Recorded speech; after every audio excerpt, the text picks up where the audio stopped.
Tonight on SCTV3, see how students can best prepare for upcoming course registration. Plus, an interview with the director of the Career Center, Scott Dranka, on the office's evolving role for students. All that and more tonight on SCTV3.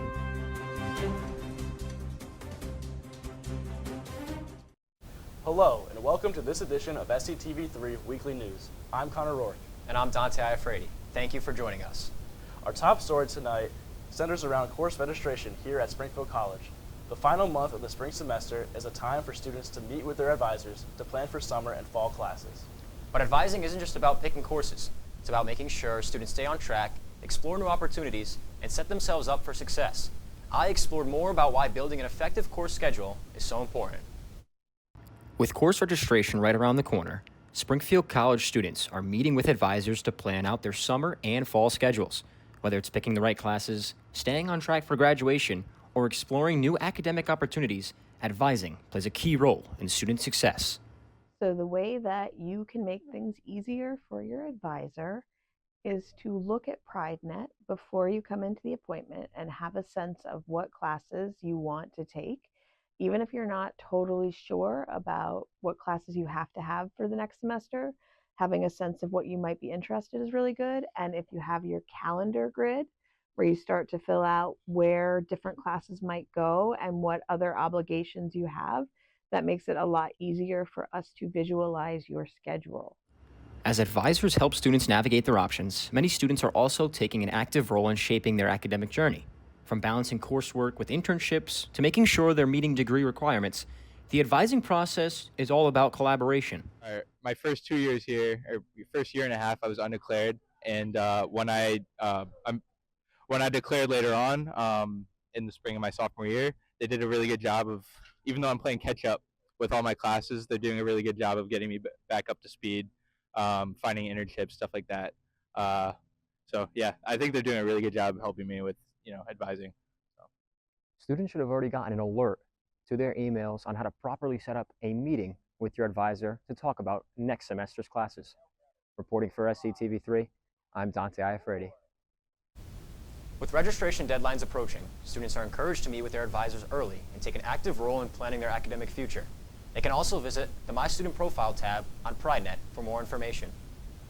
Tomorrow, the Occupational Therapy program will hold an Adulting Academy, a class for young adults to learn life skills. It's run by second-year grad students in the Occupational Therapy program, allowing them to teach adults certain life skills. This can range from learning how to make food, relearning a certain skill due to an injury, or helping adults achieve their life goals through building positive habits. The Adulting Academy was held last year, with this being one of the last events for OT students before starting their fieldwork. The program also has 3 other sessions after tomorrow, helping the adults progressively build up these skills over time. That last session is we get to actually look out into the crowd and to say, wow, this person, you said that you wanted to do this, and here's all the progress you made toward that. And it's great for our participants to actually take the time to realize, like, I've had a lot of fun, and I've also learned so much, and now I'm able to do so much more from being in this program. After tomorrow, the next events take place on April 11th, 18th, and 25th. The total cost for all 4 sessions is $75, with each session running from noon to 4, with lunch provided. An event titled Don't Push My Buttons took place in the Learning Commons yesterday, led by the college's Ombuds officer, Amy Saraday. Saraday described certain triggers and how to handle those moments when your buttons get pushed. She covered various scenarios, from the classroom to the workplace. Saraday focused on how to manage these situations rationally instead of reaching impulsively. The event also included a demonstration where Saraday even tried to push a few of the students' buttons to see how they would respond. For those who find themselves more prone to irritation, the message was clear. Take a deep breath and try to shift your mindset toward positivity. Saraday is available by appointment for virtually anything bothering a student, and the Ombuds office can be found on the first floor of Blake Hall. With applications for next year's student government leadership positions now closed, candidates are set to kick off their campaigns. Springfield College students submitted applications for a variety of positions prior to spring break, the most prominent role up for grabs being the president of the Student Government Association.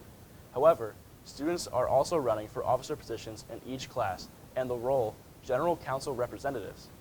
Applicants filled out a Google form where they specified what positions they were running for and their reasons for applying.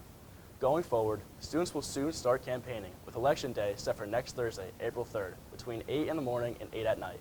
Current SGA President Conor highlighted the main responsibilities of those who hold roles. Just making sure that you're doing everything you can and that you're willing to do everything you can for the student body and the people you serve. Students should look for emails from the Student Activities Office for more updates ahead of Election Day. A disability awareness panel was held in the Union yesterday in an effort to bring attention to students and faculty with neurodivergent disabilities on campus. The panel was held in the Dodge Room. The panelists featured two assistant professors of occupational therapy, Elizabeth Ann Alicia Torres and Amanda Rodriguez. Graduate student in the OT program, Chris Edwards, was also present on the panel. The talk focused on supporting those with disabilities and creating a welcoming and inclusive environment on campus. A Q&A session followed with faculty members learning how to take their classroom more welcoming and neurodivergent students. Edwards offers some advice for how students with disabilities can thrive in a college setting. Be curious about yourself. Be curious about who you are as a person, and don't be afraid to show that to other people. I know that it's very hard sometimes to do that, but it is very important for us to build those self-awareness skills. Students with a disability should visit accessiblelearning.com/Springfield to see what accommodations they may qualify for. Are we heading towards some spring break showers next week? Morgan Barboza is in Studio B with the local and national weather update. Thanks, Connor. Taking a look at the upcoming week, we can expect to see a little sun tomorrow, but after that you may want to grab an umbrella because it looks like rain for the rest of the week. Temperatures will stay in the mid to low 50s until a peak of 61 on Wednesday, before going back down into the 50s for the rest of the week. Now let's move on to some national weather headlines. Wind gusts are adding fuel to the long week wildfire in Pickens County, South Carolina. Countless crew members are working to try and contain the fire. The South Carolina Forestry Commission says that even with multiple containment lines in place, the Table Rock State Park fire has, the fire department says that they are doing what they call an aerial assault, which is when they drop water over the fire to stop the spread. With winds picking up in the area, the South Carolina Forestry Commission says the fire has grown in size over 2,000 acres over the past week. That's all we have for this week's weather update. Back to you guys in Studio A. When we come back, Scott Dranka, the director of Springfield College's Career Center, explains how the responsibilities of the office has shifted over the years. You know you don't have to wear your PT gear anymore, right? It's comfortable. So how's civilian life treating you? It's fine. When I got out, I didn't want to admit that there was anything wrong because it felt like a failure. And then I realized, there's nothing to be ashamed of. So I started talking to someone. Maybe you are fine, but if you're not, it's okay. Thank you. If you or a veteran you know needs support, don't wait. Reach out. Find resources at va.gov/reach.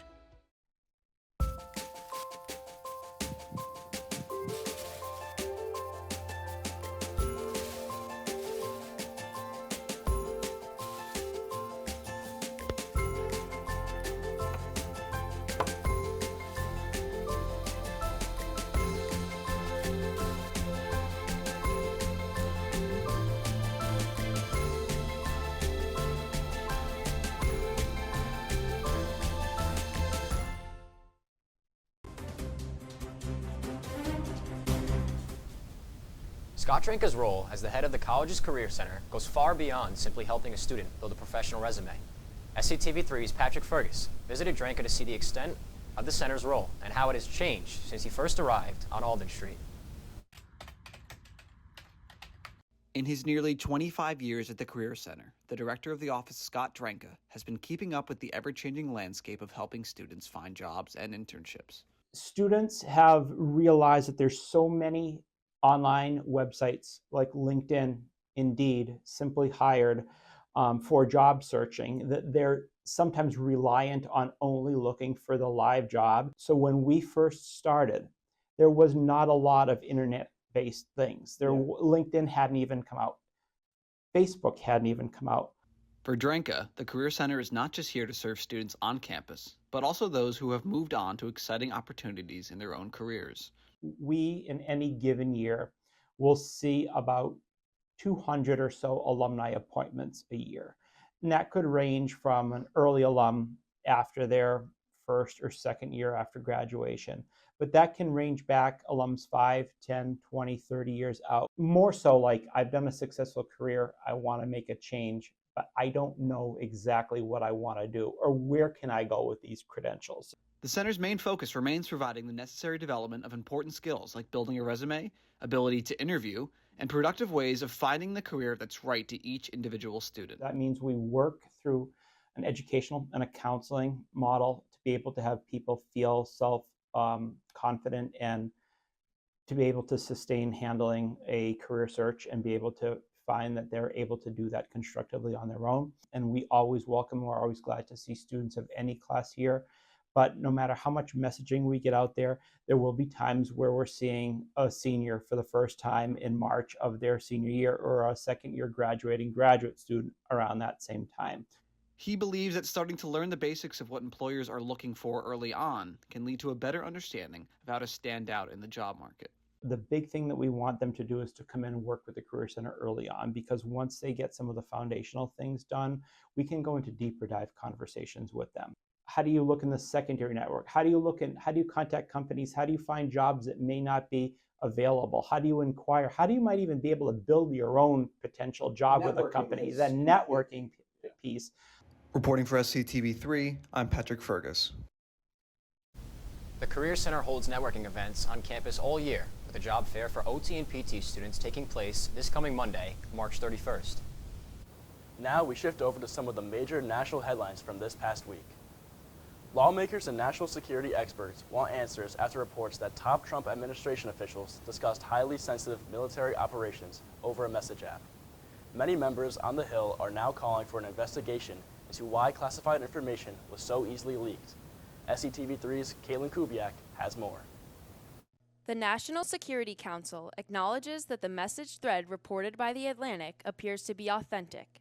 Democratic lawmakers on Capitol Hill are calling for an investigation, saying this is an egregious failure of operational security and common sense. This is one more example of the kind of sloppy, careless, incompetent behavior, particularly towards classified information. As lawmakers grill top national security officials at an annual hearing on threats facing the U.S., many are questioning why high-level Trump administration officials were reportedly discussing plans to attack Houthi targets in Yemen over the encrypted but not yet government-approved messaging app Signal. Obviously not a good thing. Again, it'll be up to the president, seeing how he wants to handle it. I'm sure it's a mistake that's been corrected right now. Could have had airplanes shot down. I mean, right now we might be talking about possibility of POWs in Yemen. The Atlantic editor-in-chief, Jeffrey Goldberg, said he was accidentally invited to the group chat by National Security Advisor Mike Waltz. I inadvertently discovered a massive security breach in the way the national security establishment conducts its business. Goldberg says the messages included precise information about weapons packages, targets, and timing of the March 15th attack shortly before it took place. The White House press secretary said this morning no war plans were discussed and no classified material was sent to the thread. H.R. McMaster served as National Security Advisor under the first Trump administration. What happened here is they traded off security for convenience. You just can't do that. The White House press secretary also said the president continues to have confidence in his national security team, including National Security Advisor Mike Waltz. Reporting for SCTV3, I'm Caitlin Kubiak. The National Security Council also says the White House is looking into how journalist Jeffrey Goldberg's number was inadvertently added to this messaging thread. President Trump took the first steps to fulfilling a campaign promise of dismantling the Department of Education. The president signed an executive order to begin the process, but he can't eliminate the department without congressional approval. SCTV3's Lanaya Delgado has more. In a few moments, I will sign an executive order to begin eliminating the Federal Department of Education. On March 21st, President Donald Trump signed an executive order calling for the dismantling of the Department of Education. In the past 45 years, the department has been largely responsible for overseeing, enforcing discrimination laws, and distributing aid money for schools with low-income students and students with disabilities. President Trump thinks that the states should be fully in charge of their own education system. I believe the states will take actually better care of them than they are taken care of right now. However, just because President Trump signed this executive order doesn't mean that it will go through. I hope they're going to be voting for it because ultimately it may come before them. Eliminating the department entirely will require an act of Congress, which both Republicans and Democrats will vote on. With SCTV3, my name is Lanaya Delgado. The administration also said that crucial programs like Pell Grants, funding for children from low-income families, and special education services would move to other federal agencies. Yesterday marked the one-year anniversary of the tragic collapse of the Francis Scott Key Bridge in Baltimore. In the years since, the federal regulators responsible for the safety of the nation's bridges have ramped up their inspection efforts. I have more with how these inspections aim to keep similar disasters from happening again. Many remember the country shock the day the Francis Scott Key Bridge in Baltimore, Maryland collapsed last year. A stray cargo ship collided with one of the bridge's piers and immediately dismantled a section of the bridge, killing 6 maintenance crew workers, causing economic disruptions across the country. At the time of its collapse, the bridge's risk of collapse was estimated to be 30 times higher than the recommended number. The country has now sent out evaluations to 68 bridges across the country to ensure that a mistake like this never happens again. Telling bridge owners is that they need to know the risk and determine what actions they need to take to ensure safety. The families of the Key Bridge collapse gathered with first responders and leaders of Maryland to lay wreaths in the Patapsco River, the site where the bridge collapsed. March 26, 2025 marked 1 year since the tragic collapse of the bridge. On this day, Governor Wes Moore and the state of Maryland held a Francis Scott Key Bridge commemoration ceremony to remember those we lost, honor those who courageously responded, and commemorate the resilience of Baltimore and the entire state. Maryland is now working on building a new Key Bridge, which is scheduled to be finished in 2028. With SCTV3, I'm Conor Rourke. The new Key Bridge is expected to have modern safeguards and be built nearly 50 feet higher than the previous one, allowing for taller ships to port in Baltimore. After the break, Emma Bynes has all the latest from Pride Athletics on SCTV3 Sports Extra.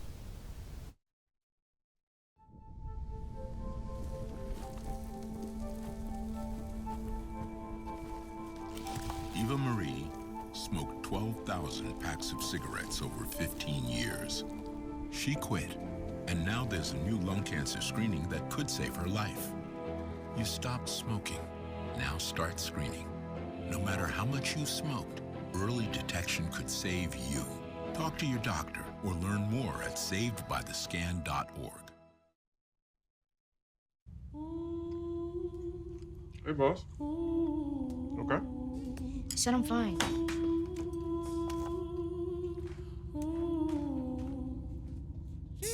Me the babe, see you in the morning. With the frosted Superman, but it wasn't on it. And we lost it. You can talk to me. It's been really, really hard for me.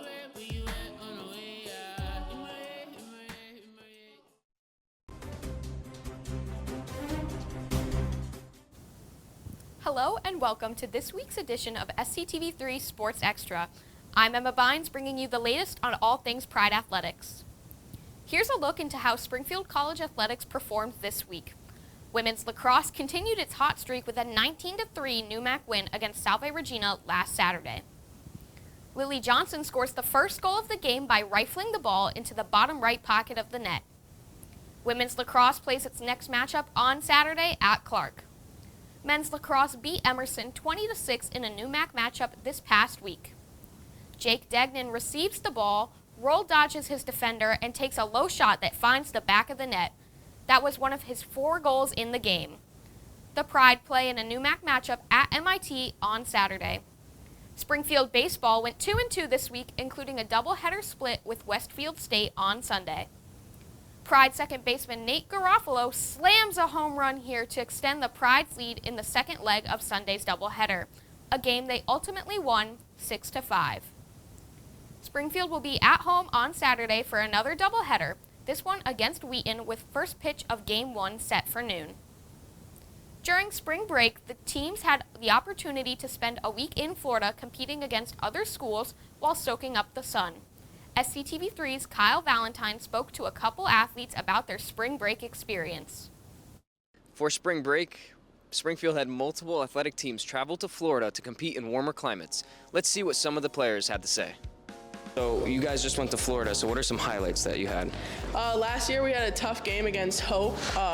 We wanted to come out and really play hard against them this year, and we definitely did. We ended up beating them, so that was definitely a highlight of the week. Yeah, it was an awesome experience. We headed down to Orlando Saturday before break, and we got there. We have a big house that we all live in together, so it's a great bonding time.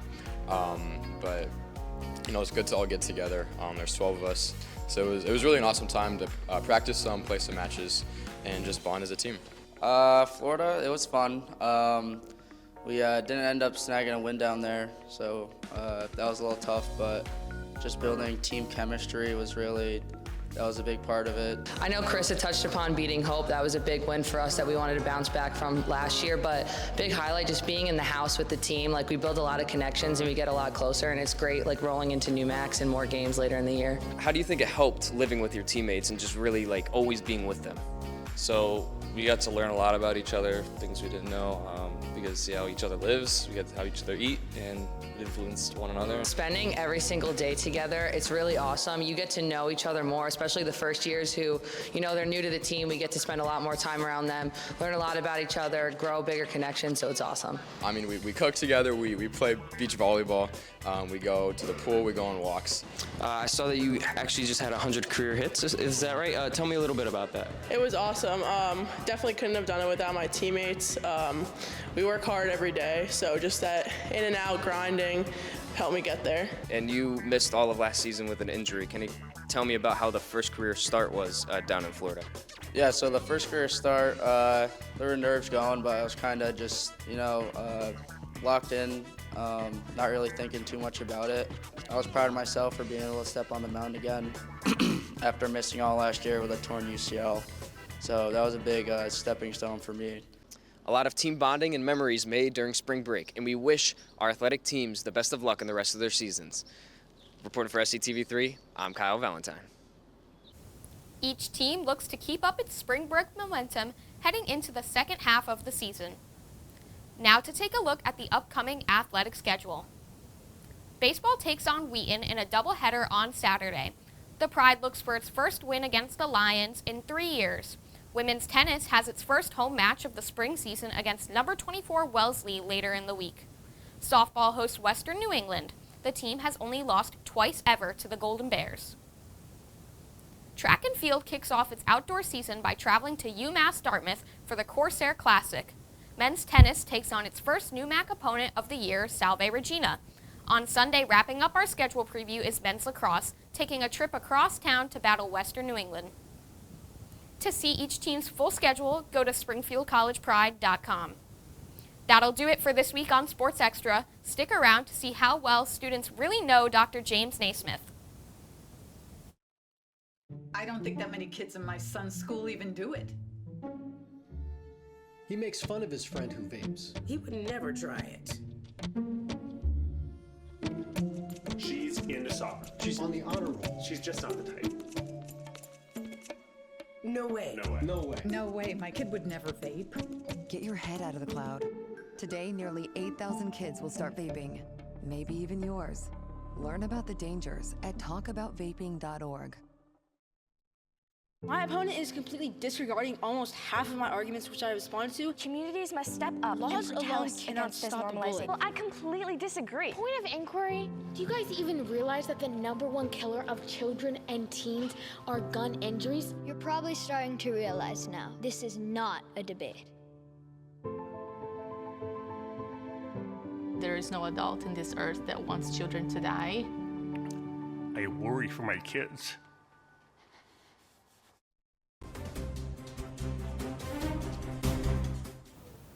This year marks the 15th anniversary of the James Naismith statue outside the Campus Union. SCTV3's Liam Riley went out to see how much students really know about the father of basketball. I'm sitting here with a James Naismith statue outside the Campus Union, who's celebrating his 15th anniversary this year. Everyone sees Naismith in the center of campus every day, but how much do they really know about him? Let's go find out.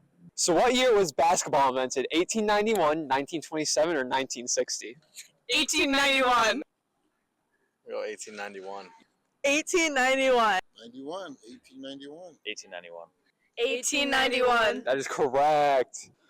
Where was basketball invented? There. Springfield. I go right here, Springfield College. Springfield. Yep, first place. When Naismith invented basketball, what did he use as a hoop? A couple of square boxes or a peach basket? Peach basket. A peach basket. Peach basket. Peach basket. That is correct. When Naismith invented basketball, was he a student, teacher, or both? Both. Both? Both. He was actually a graduate student. Correct. That is correct. So James, what was it like inventing basketball? Talk about a slam dunk. Reporting for SCTV3, I'm Liam Riley. That's all we have tonight for Weekly News. Thank you for tuning in. If you want to check out previous stories and shows, visit our YouTube channel, SCTV3, and tune in next week for more news and sports coverage. Same time, same place.